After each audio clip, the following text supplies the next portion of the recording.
Muy bien, se ve el cuadro y se escucha. Gracias. Bueno, habíamos visto hasta aquí justamente cuando ya no se pudo seguir con la clase. Esta es la clasificación de la enfermedad de Hodgkin o del linfoma de Hodgkin. Hay 4 variedades de linfoma que son los clásicos, denominados clásicos. El linfoma, la variedad de esclerosis nodular, que es la variedad más frecuente, la celularidad mixta, la variedad rica en linfocitos y la variedad más extraña, más rara, que es la depresión linfocitaria. En todas estas, lo característico es la presencia de las células de Reed-Steinberg o de sus variantes, que pueden ser CD15 o CD30 positivo, ¿no? Mientras que los marcadores B, clásicamente B, son negativos. Lo que no ocurre con la variante no clásica, que es el linfoma de Hodgkin nodular con predominio linfocitario, que tiene este porcentaje de presentación y cuyas células se llaman células histiocyticas y monocíticas y que son más conocidas como células en palomita de maíz o en popcorn y que sí son positivas para marcadores PAN-B, ¿sí? CD19, CD20, CD21. Muy bien, un repaso del estadiaje clínico de la enfermedad en diferentes etapas, ¿sí? Con o sin presencia de síntomas constitucionales. Cuando hablamos de A es asintomático y cuando hablamos de B es con presencia de síntomas constitucionales. Y aquí tenemos las diferentes etapas en forma graficada, ¿no? Desde la etapa 1, donde hay una enfermedad localizada con una sola región ganglionar, la etapa 2 con 2 regiones ganglionares o de un solo lado del diafragma, la etapa 3 con 2 o más regiones de ganglio linfático, pero ya por ambos lados del diafragma, y el estadio 4, etapa 4, cuando la enfermedad está extendida varios órganos con o sin afectación de los ganglios linfáticos. ¿Sí? Bueno, vamos a empezar a desarrollar entonces una de las variedades, la enfermedad de Hodgkin nodular predominio linfocitario. Esta, si ustedes recuerdan, en la clasificación que acabamos de repasar, es la forma no clásica. ¿Sí? La forma no clásica constituye el 5%, es más frecuente en varones, el promedio etario es menores de 35 años, clásicamente adenopatías cervicales o axilares aisladas, y el pronóstico global es excelente, aunque pueden haber recaídas crónicas, y como en otros linfomas hemos visto, puede haber la famosa transformación a un linfoma no Hodgkin de células B, de células grandes, agresivo, ¿no? El fenómeno de Richter.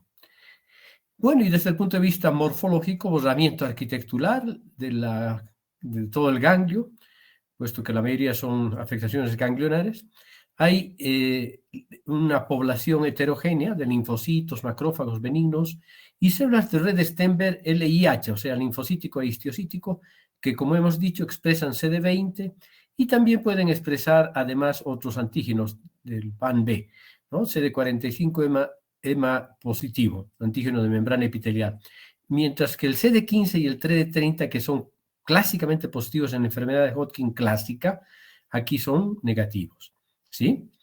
Entonces, hay las células clásicas de Reed-Steinberg y sus variantes, aquí en esta variedad de linfoma son difíciles de encontrar y el fondo está constituido por, sobre todo, linfocitos pequeños, bien diferenciados, puesto que se llama justamente nodular predominio linfocitario, con cierto arreglo nodular sutil, ¿no? Aunque pueden encontrarse otras células, no son muy prominentes, eosinófilos, neutrófilos, células plasmáticas, que están casi ausentes y si están presentes son muy escasas. Necrosis y fibrosis ausentes. Y ese es el aspecto general. Vean, un predominio, un fondo relleno de linfocitos pequeñitos, bien diferenciados aparentemente, y las famosas células en palomita de maíz, ¿sí? Histiocítico y monocítico. Entonces es el patrón clásico de esta variedad de linfoma, predominio linfocitario nodular. Muy bien, este es la célula en palomita de maíz, esta es otra, y el fondo muy monótono, poblado por una población de linfocitos pequeños. ¿Se ve? Esa población, ese fondo. A veces se puede encontrar algunas celulitas CD15 positivos. En este caso se habla de linfoma de Hodgkin predominio linfocitario, CD15 paucicelular, o sea, de algunas celulitas, ¿no? Pero lo clásico es que sea negativo a CD15 y CD30 y positivo a EMA y a CD20 sobre todo. La variedad más frecuente, que es la forma clásica de enfermedad, es la esclerosis nodular. La mayoría, vean, 65-75% de los casos, mujeres jóvenes más frecuentemente, adolescentes y adultos, adenopatías cervicales supraclaviculares y mediastínicas, sobre todo en mujeres jóvenes mediastínicas. Hay que pensar con nódulo mediastínico, hay que pensar en esclerosis nodular. El pronóstico es excelente en general. Aquí las células de Hodgkin son las denominadas células lacunares, las más clásicas, las más características, ¿no? Las células lacunares en esta variedad de esclerosis nodular son células clásicas y otras variantes raras, pero también se pueden encontrar. Las características son las lacunares, aunque también podemos ver células clásicas y otras variantes raras.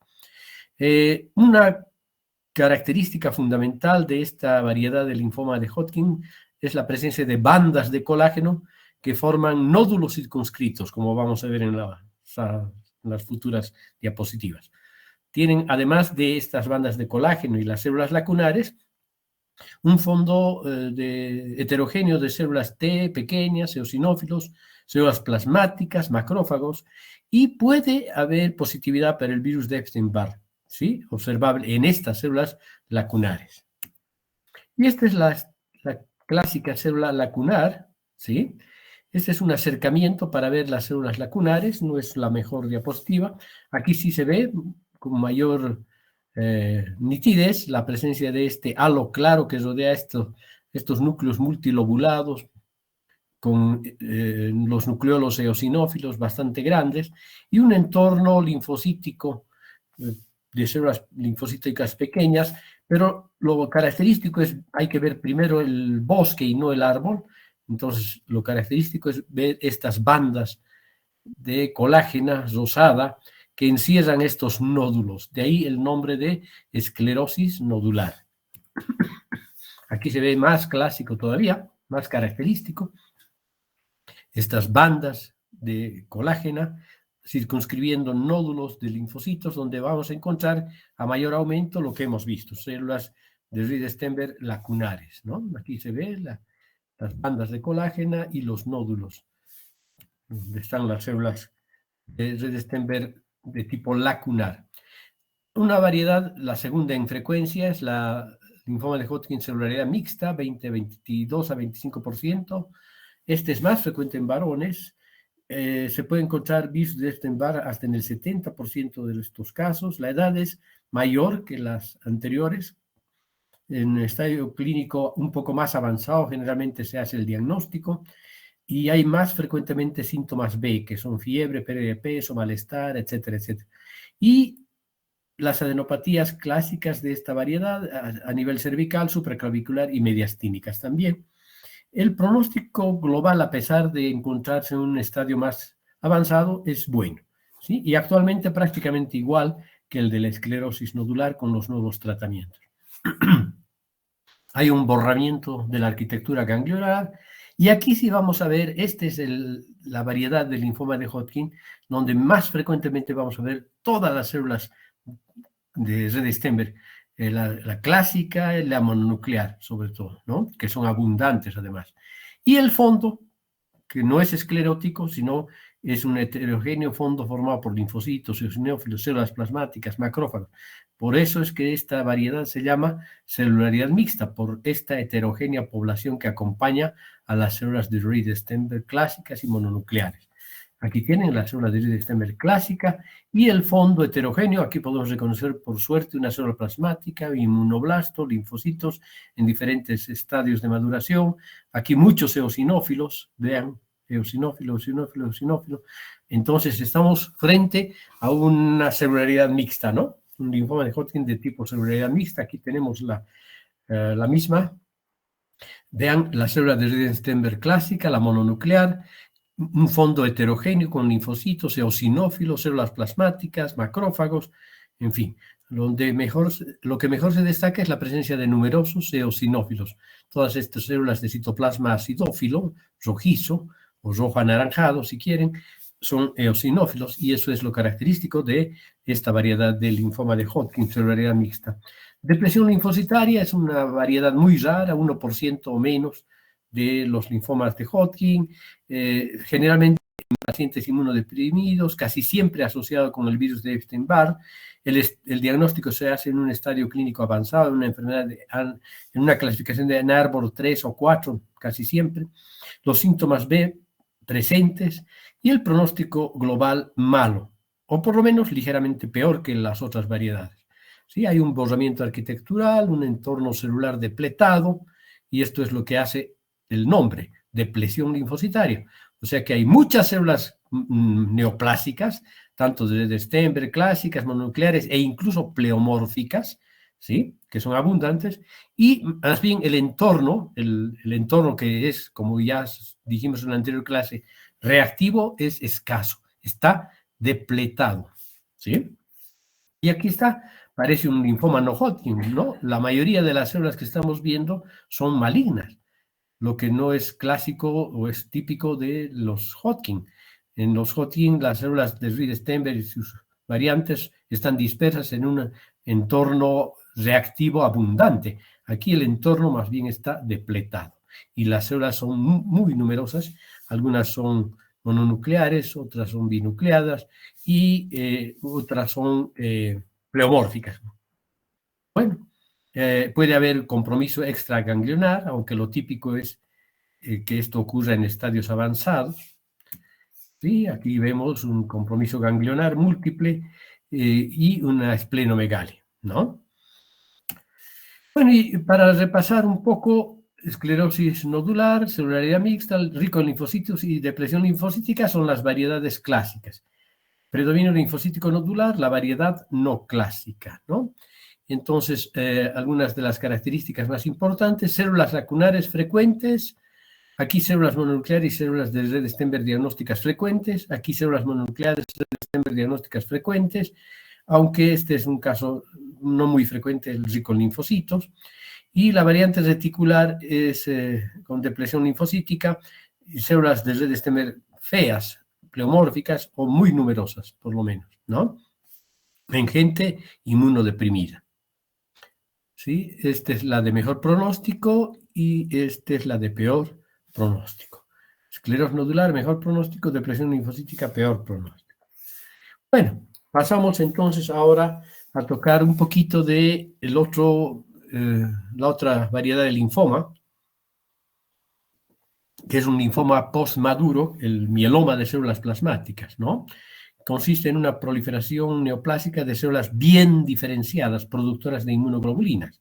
Tenemos tres variedades de este tipo de patología: el mieloma múltiple clásico, la macroglobulinemia de Waldenström y la gamapatía monoclonal, ¿sí? Esta es una enfermedad de personas mayores, más de 40, 50 años, y es una neoplasia de células plasmáticas que generalmente es multifocal, pero que muy frecuentemente se asienta en la médula ósea y generalmente se asocia a la presencia de una inmunoglobulina monoclonal que se denomina proteína M. Esto en el suero u orina y con evidencia de daño orgánico relacionado con la neoplasia de células plasmáticas, ¿no? Es un tumor maligno de células plasmáticas. Puede haber la proliferación de un solo clon de células malignas productoras de anticuerpos, ¿no? Esto es lo que se conoce como hiperglobulinemia. Como consecuencia, los eritrocitos se agrupan en pilas de monedas y en la orina encontramos la famosa proteína de Bence-Jones, que son cadenas ligeras de inmunoglobulinas libres, ya sea kappa o lambda, ¿sí? Porque esta es una proliferación monoclonal. Por lo tanto, o hay kappa o hay lambda, no hay las dos, ¿no? Suele ser primario de la médula ósea y afectar a los huesos, donde produce obviamente alteraciones osteolíticas, se asocia a anomalías prominentes de las proteínas séricas y urinarias, ¿no? Esto de las proteínas de Baines-Jones, las lesiones líticas en los huesos, sobre todo localizadas en el cráneo, el esqueleto axial, o sea, en la columna vertebral, y también un poco en las costillas. Hay un mediador químico para la lisis, activador de osteoclastos. El dolor óseo es el síntoma característico y suele ser intenso. Y la presencia de proteína M, que son moléculas de inmunoglobulinas idénticas, demostrables por electroforesis, una banda estrecha de suero, ¿no? Aquí en este caso es una muestra de un mieloma IgD lambda, ¿ya? Y estas son las imágenes clásicas de osteolisis, múltiples áreas de lisis ósea, como si fuera carcomido por polilla. Está el cráneo en este caso. Y aquí se ve un poco del hueso reticular, laminar, esponjoso, y toda la médula ósea está reemplazada por esta proliferación de células plasmáticas neoplástica maligna. Aquí se ven sutiles lesiones líticas en esta vértebra, en este corte de vértebras, y se ve aquí con mayor detalle las células plasmáticas, ¿no? Células plasmáticas que tienen un amplio citoplasma y un Golgi positivo característico, un núcleo rechazado a la izquierda, en anillo en rueda de carreta más bien. A veces podemos ver los cuerpos de Russell, que son estas inclusiones intranucleares, y con la inmunohistoquímica, el CD138 va a marcar difusamente la médula ósea comprometida por esta proliferación neoplásica. Otras manifestaciones del mieloma de células plasmáticas: anemia por ocupación de espacio, esto es lo que se llama mieloptisis. Hay mayor susceptibilidad a las infecciones, obviamente, al haber anemia, leucopenia, pancitopenia. Hay también alteración en la producción de inmunoglobulinas normales. Se producen muchas inmunoglobulinas, pero son anormales. Hay hipercalcemia por la destrucción ósea, por la osteolisis, insuficiencia renal por los cilindros prominentes que se van depositando en los túbulos renales, las proteínas de Baines-Jones, numerosas células gigantes derivadas de macrófagos, calcificación metastásica por la hipercalcemia, infiltración intersticial de células plasmáticas incluso puede haber, y eso puede llevarnos a la azoemia y a la insuficiencia renal, ¿no? Y obviamente una consecuencia secundaria a muchas de las inflamaciones crónicas, y sobre todo se ve con frecuencia en el mieloma de células plasmáticas, una amiloidosis de tipo primario, depósitos de amiloide, ¿sí? Otra entidad variante de la mieloma de células plasmáticas es la macroglobulinemia de Waldenström. Es una manifestación de una variedad de linfoma que vimos hace 3 clases, el linfoma linfoplasmocítico, en donde hay la producción kappa o lambda de una inmunoglobulina M sérica. Los linfocitos que pueblan la médula ósea o los ganglios linfáticos comprometidos son plasmocitoides. Pueden comprometer la sangre, la médula ósea y los ganglios linfáticos, el vaso. Es un linfoma sistémico prácticamente. Hay proteinuria con proteínas de Baines-Jones en el 10% de los casos. Aquí, a diferencia del mieloma clásico de células plasmáticas, hay ausencia de las lesiones óseas osteolíticas, ¿ya? Hombres mayores de 50 años, evolución lentamente progresiva, y lo que mata a estos pacientes es el síndrome de hiperviscosidad sanguínea por la gran cantidad de inmunoglobulina M sérica que va tornando muy densa a la sangre y va produciendo además hemorragias anómalas. Y luego tenemos, por último, la gamapatía monoclonal de significado indeterminado, que es una lesión benigna, es una proliferación benigna, es una alteración de las células plasmáticas, tal vez la más frecuente. Fíjense, 5 a 10% de personas por lo demás sanas con un riesgo de progresión de 1% anual. O sea que es muy frecuente. Hay picos de proteína M monoclonal sérica a 3 gramos por decilitro. Hay una proteína de Baines-Jones mínima nula en orina, menos del 10% de las células plasmáticas en médula ósea. No hay una proliferación neoplásica feroz que compromete la maduración de las otras series hematopoyéticas. No hay hipercalcemia, no hay insuficiencia renal, no hay anemia, no hay lesiones óseas líticas, y lo único que caracteriza a esto es la presencia en plasma de una gamapatía monoclonal. Okay. Con eso terminaríamos esta parte del capítulo de linfomas, y ahora vamos a hablar de entrar al capítulo de riñón. ¿Sí? No, voy a alterar un poquito el orden, puesto que he elegido dos temas de riñón cortos, empezando por la introducción a la patología renal. Vamos a hablar de la patología de los trastornos del desarrollo y congénitas y de la patología vascular del riñón. ¿Sí? Bueno, cuando nosotros vemos un riñón, nos enfrentamos a una estructura en forma de habichuela que tiene una corteza, una médula, una cápsula, un hilio y el sistema pielocalicial para la excreción de la orina, ¿no? Que ya está formada. Aquí en este órgano se lleva a cabo el ultrafiltrado glomerular con la depuración de sustancias nitrogenadas y es un órgano absolutamente indispensable para la vida del individuo, que sin ellos no puede sino sobrevivir con hemodiálisis o mediante un trasplante. Bueno, pero cuando uno estudia histológicamente estos órganos, nos vamos a enfrentar a 4 compartimientos. Los glomérulos, los corpúsculos renales de Malpighi en realidad, los túbulos, proximal, distal, asa de Henle, el intersticio, que es el estroma de sostén, en donde están alojados los glomérulos y los tubos, y los vasos sanguíneos que entran y salen, ¿no? Y que forman parte importante del filtro glomerular, ¿no? Los vasos sanguíneos que se van distribuyendo a partir del hilio hasta formar el lecho capilar cortical. Cuando uno de estos compartimientos falla, generalmente se va a ir afectando los otros compartimientos, ¿sí? Una patología vascular puede repercutir sobre los túbulos, necrosis tubular, por ejemplo, sobre el intersticio, incluso sobre los glomérulos, ¿no? Puede haber una glomerulosclerosis como consecuencia de una patología vascular, en fin. O una patología glomerular, una glomerulopatía, puede ir condicionando la muerte de una nefrona y, por lo tanto, comprometer túbulos e intersticio y, en última instancia, incluso los vasos sanguíneos. Y todas estas patologías tienen potencialmente la posibilidad de llegar a un riñón terminal, que es lo que obviamente hay que tratar de evitar. Bien, la enfermedad renal se puede catalogar como prerenal, renal y posrenal.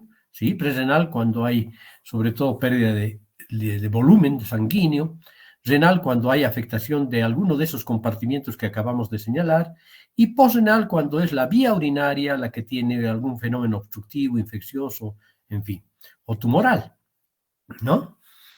Bueno, no hay una forma específica de clasificar la enfermedad renal crónica porque hay un espectro de alteraciones muy variado hasta llegar a la insuficiencia renal, que cuando hablamos de insuficiencia renal ya hablamos de enfermedad crónica, ¿sí? Bueno, ¿y cómo se nota en realidad la enfermedad renal cuando va suscitándose? Por dos detalles. La azoemia, que es el aumento de los productos nitrogenados en el plasma, y cuando esta azoemia es significativamente importante, manifestaciones clínicas acompañantes que se conocen como la uremia. ¿Sí? Bueno, entonces, básicamente podríamos clasificar, aunque no está aceptado ya esta clasificación, pero sigue gustándome a mí mucho, como insuficiencia renal parcial y total, ¿sí? La parcial es donde todavía la azoemia, la uremia en general no está presente. Hablamos del síndrome nefrítico, que se caracteriza por hematuria, proteinuria, hipertensión. El síndrome nefrótico, que se caracteriza por una proteinuria de más de 3.5 a 4 gramos por 24 horas de pérdida. Y obviamente cuando hay proteinuria hay hipoproteinemia y edema como consecuencia por disminución de la presión coloidosmótica del plasma, que además se acompaña de hiperlipidemia y lipiduria. ¿Sí? Hay un rango de proteinuria que va desde la proteinuria no nefrótica, a veces insignificante, hasta el síndrome nefrótico, que es la proteinuria grave. Unos hallazgos de hematuria aislada, ¿sí?, que pueden no tener significación clínica o pueden evolucionar a una verdadera significación clínica, ¿ya? Pero también podemos hablar de la insuficiencia renal total cuando es aguda y que es potencialmente reversible y que se caracteriza, eso sí, por hiperazoemia de comienzo reciente como liguria y anuria, y la enfermedad renal crónica, que ya tiene uremia prolongada y progresiva, ¿sí? Y es irreversible, aunque el tiempo de evolución es muy variable. Puede ser agudo, subagudo o crónico, ¿no? Bueno, la mejor manera de medir la función renal es el volumen de filtrado glomerular. Cuando este volumen de filtrado glomerular consiste en una disminución de la reserva renal al 50%, hablamos de disminución de la reserva renal. Cuando el volumen de filtrado glomerular está entre 20 y 50% apenas de lo normal, ya hablamos de insuficiencia renal. Cuando es menor a 20% el volumen de filtrado glomerular, hablamos de fracaso renal, y cuando es menos de 5%, hablamos de insuficiencia renal terminal, de riñón terminal, ¿sí? Bueno, aparte de los problemas glomerulares, intersticiales, vasculares, glomerulares, habría que ver algunas manifestaciones clínicas de acuerdo al tipo de localización del problema, ¿no? Por ejemplo, los defectos tubulares renales se van a caracterizar por poliuria, nicturia y trastornos electrolíticos. Las infecciones, como la pielonefritis, la cistitis, se van a caracterizar por bacteriuria, piuria o ambos. Y las litiasis por cólico renal, hematuria o ambos, ¿sí? Bueno, ¿qué es la hiperazoemia? Elevación del nitrógeno ureico sanguíneo, ¿sí? Del nitrógeno ureico sanguíneo, el boom y de los niveles de creatinina. Está relacionada con la disminución de la tasa de filtrado glomerular, lo que acabamos de describir. Y la uremia es la hiperazoemia asociada a expresión clínica, ¿sí?, que es una condición sine qua non de la enfermedad renal crónica, ¿sí? ¿Y cuáles son esas manifestaciones clínicas de la uremia que se podrían considerar ya como complicaciones de la enfermedad renal crónica? Pues puede repercutir a nivel de varias estructuras, lípidos, líquidos y electrolitos, deshidratación, edema, hiperpotasemia, acidosis metabólica, alteraciones en algunos minerales, calcio, fosfato y hueso, hiperfosfatemia, hipocalcemia, hiperparatiroidismo secundario, osteodistrofia renal quística, ¿no? Hematológicas, anemia y diátesis hemorrágica, cardiopulmonares, hipertensión, insuficiencia cardíaca congestiva, edema pulmonar, pericarditis urémica, gastrointestinales. Esto es una manifestación frecuente de la insuficiencia renal crónica, que a veces no nos damos cuenta y pasamos por alto. Náuseas y vómitos, hemorragia, esofagitis, gastritis, colitis, vean ustedes, son algunas manifestaciones que pueden parecer inespecíficas. Neuromusculares, miopatía, neuropatía periférica, encefalopatía, cutáneas, color cetrino, prurito, dermatitis, en fin, ¿no? Entonces, todas esas son las manifestaciones urémicas de la enfermedad renal crónica. Bueno, ahora ya vamos a entrar en onda para hablar de las anomalías congénitas de los riñones. Fíjense, no es una enfermedad infrecuente, como ustedes podrían pensar. 10% de los recién nacidos tienen alguna alteración congénita en el riñón, ¿sí? Y esta patología, las anomalías del desarrollo, son causales del 20% de la enfermedad renal crónica en infantes, ¿sí? La mayoría de los defectos de desarrollo que por genes, defectos del desarrollo por genes heredados, se producen por genes heredados, ¿ya? ¿Cuáles son esas anomalías congénitas? Las podríamos cuantificar de acuerdo a la lesión, ¿sí? Si hay una alteración en la cantidad de tejido renal, hablamos de hipoplasia unilateral o bilateral. Si hay un agrandamiento del riñón, hablamos de nefromegalia. Si hay varios riñones, hablamos de riñones supernumerarios. O la alteración no es de cantidad, sino de posición, forma u orientación. Entonces hablamos de riñones ectópicos, como por ejemplo los riñones pelvianos, o sea, descendidos, la fusión de los polos del riñón, los riñones en herradura, esto es una de las más frecuentes, las lobulaciones fetales persistentes que no tienen trascendencia clínica y que son bastante frecuentes y que se hallan en muchas autopsias de incluso adultos, y alteraciones o anomalías congénitas de diferenciación celular. Aquí tenemos las enfermedades quísticas renales. Estas son las que más vamos a hablar ahora, las enfermedades quísticas del riñón. Bueno, aquí tenemos algunos dibujos esquemáticos de anomalías congénitas. La agenesia, cuando es unilateral, hay una hipertrofia compensadora del otro riñón con desarrollo de glomerulosclerosis progresiva y que puede llegar a la insuficiencia renal crónica en el riñón único, ¿verdad? Ahora, si la agenesia es bilateral, esto ya es incompatible con la vida. Puede haber no agenesia, sino hipoplasia, ¿sí? Que generalmente es unilateral y por lo tanto también hay un poco de hipertrofia compensadora en el riñón que está normal. La ectopia, por encima del borde pélvico o en la plena pelvis, se pueden ver los riñones, ¿no? Aquí, por ejemplo, una ectopia baja o una ectopia alta. Hay tortuosidad, como está en una posición no adecuada, hay tortuosidades ureterales que pueden favorecer la obstrucción urinaria, la estasis y la infección bacteriana, ¿sí? Y el riñón en herradura por fusión de los polos superiores o, más frecuentemente, inferiores, ¿sí?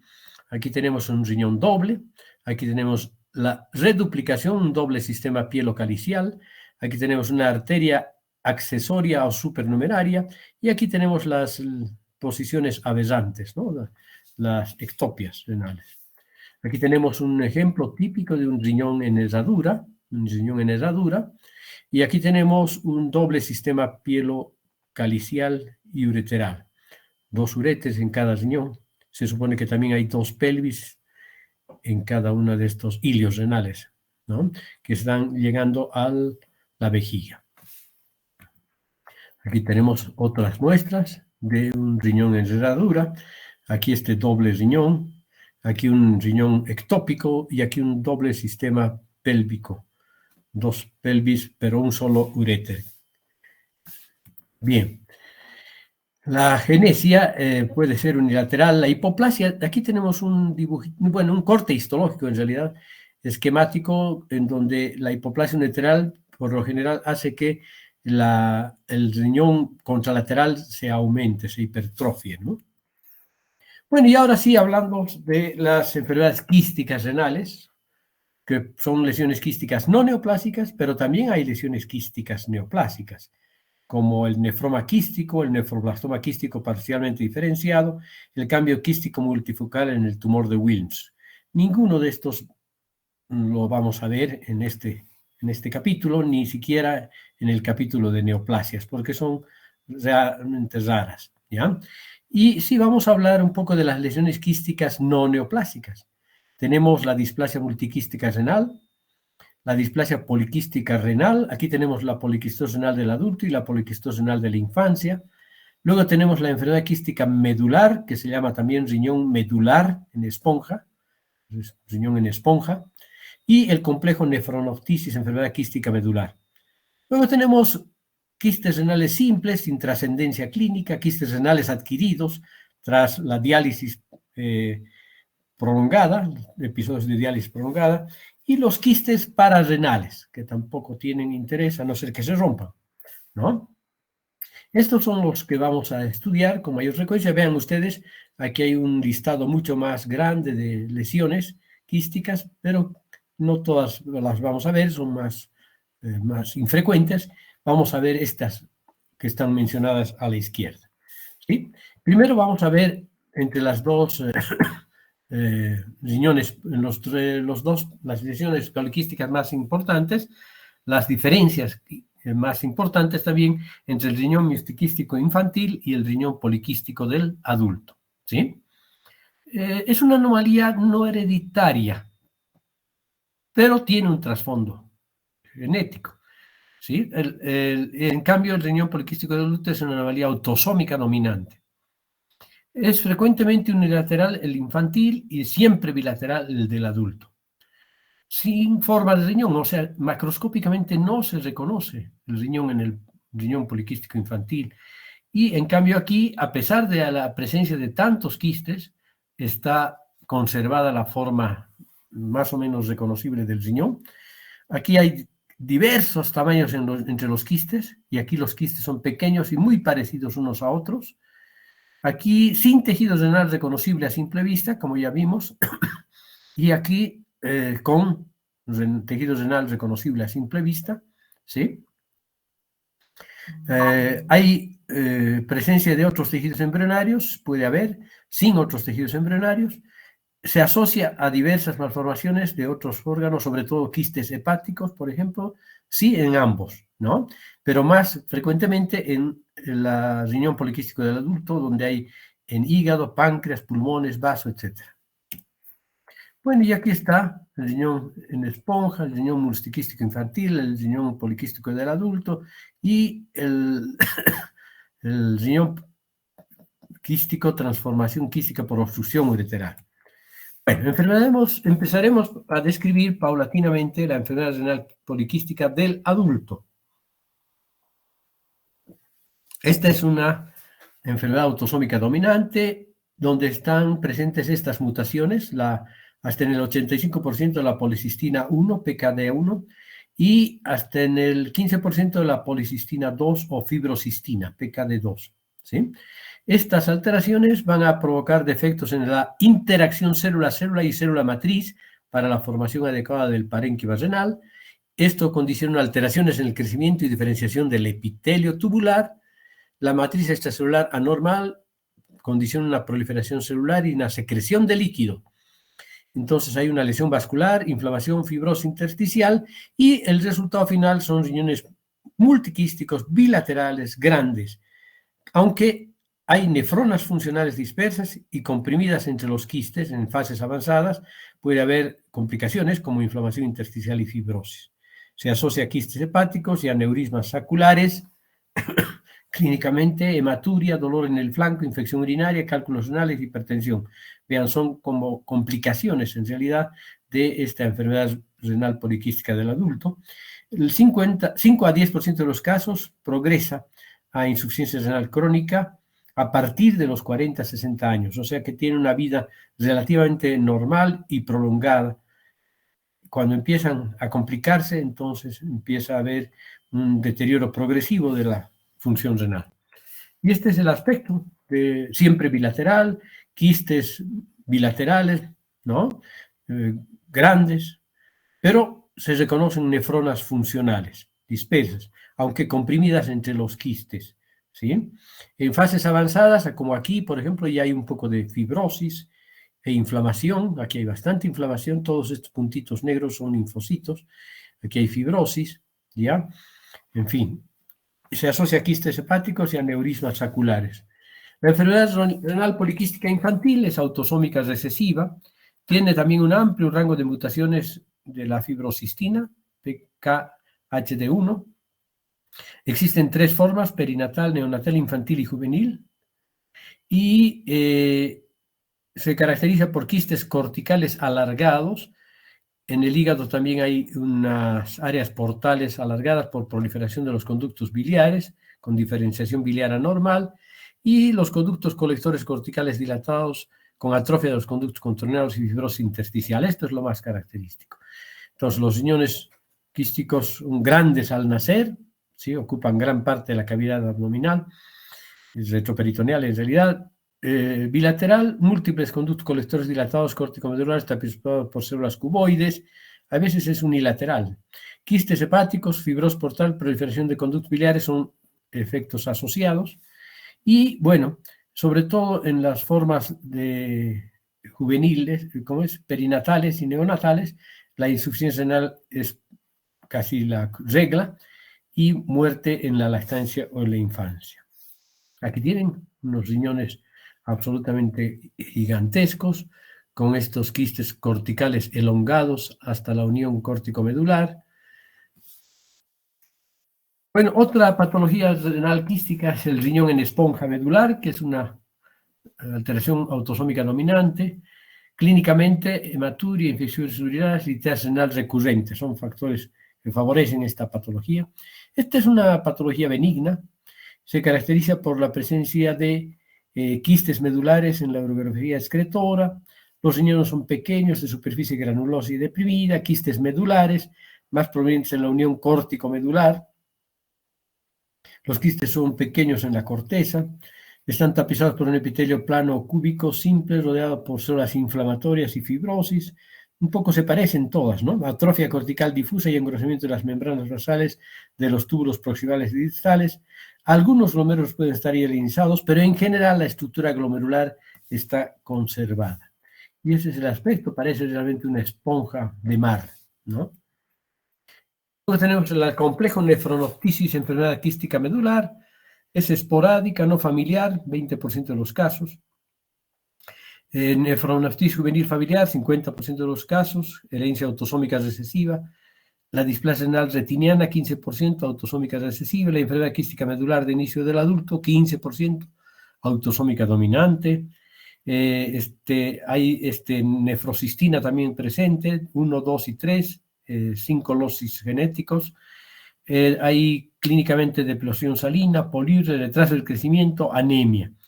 La insuficiencia renal crónica progresiva desde la infancia. Quistes medulares habitualmente concentrados en la unión córtico-medular, atrofia tubular cortical, fibrosis intersticial y riñones retraídos, como en este caso. Bueno, y aquí hay otra patología de la displasia renal, ninguna alteración genética aparentemente, alteraciones de la diferenciación metanéfrica, frecuente asociación con obstrucción pielo-ureteral, agenesia y atresia ureterales, pueden ser causantes de la displasia renal, otras anomalías del tracto genital inferior y frecuente compromiso bilateral. Se ve como una masa en flanco, función renal contralateral normal, puesto que está contralateral normal, el comportamiento clínico es benigno, pero si es bilateral, el fallo renal es la regla. Hay persistencia de estructuras anormales como cartílago, mesénquima indiferenciado, túbulos colectores inmaduros y por una organización lobular anormal. Casi siempre los quistes de tamaño variable revestidos por epitelio plano simple. Aquí en este riñón hay áreas conservadas y hay áreas quísticas. Los quistes simples, que son hallazgos generalmente en la autopsia o en una radiografía o en una tomografía por otro motivo. Pueden ser grandes y entonces correr el peligro de rotura por el trauma, por cualquier traumatismo abdominal, incluso cerrado, o pueden ser tan pequeñitos y no tener significación clínica. Luego tenemos la enfermedad renal quística adquirida, no tiene trastorno genético asociado, es una degeneración quística sobre una nefropatía terminal asociada con la diálisis, ¿sí? Secundaria a la diálisis. Se manifiesta como hemorragias, eritrocitosis, neoplasias, puede favorecer el desarrollo de cáncer renal, y esto es dependiente de la diálisis, ¿no? Es una enfermedad adquirida post-diálisis. A lo que vamos a ver son quistes corticales y medulares múltiples, tapizados a menudo por un epitelio hiperplásico atípico. Esto puede convertirse posteriormente en una transformación maligna y en un carcinoma de células renales. ¿Sí? Bueno, ese sería entonces el capítulo de alteraciones congénitas y nos faltaría las lesiones de los vasos sanguíneos.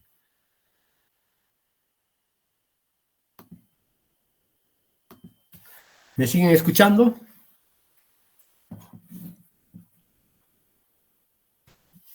Hello. Sí, doctor. Ok, gracias. Bueno, entonces los vasos sanguíneos pueden comprometer prácticamente todos nuestros órganos. Todos nuestros órganos tienen dependen de subida de los vasos sanguíneos que los irrigan. Entonces, hay varias patologías vasculares que pueden afectar la función renal, algunas leves, otras graves, ¿sí?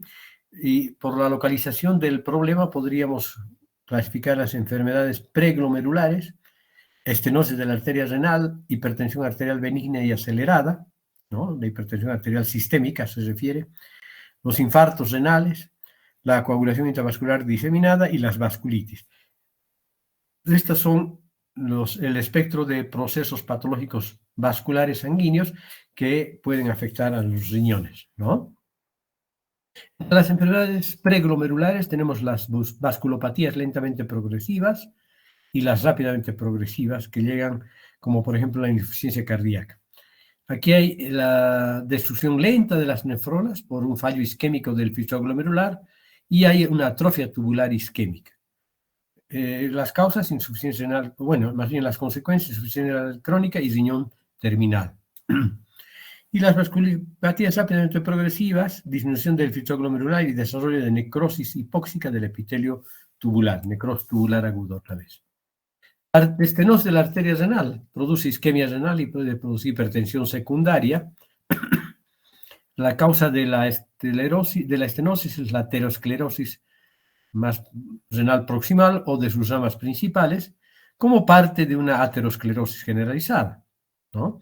Y produce estrechamiento de la arteria renal e isquemia crónica y disfunción de todas las nefronas. Por lo tanto, el cuadro va cronificándose y el riñón termina como atrofiado. El riñón no afectado sufre hipertrofia compensadora, puesto que en general la estenosis de la arteria renal es unilateral. Hay una variedad de estenosis de la arteria renal que es la displasia fibromuscular arterial.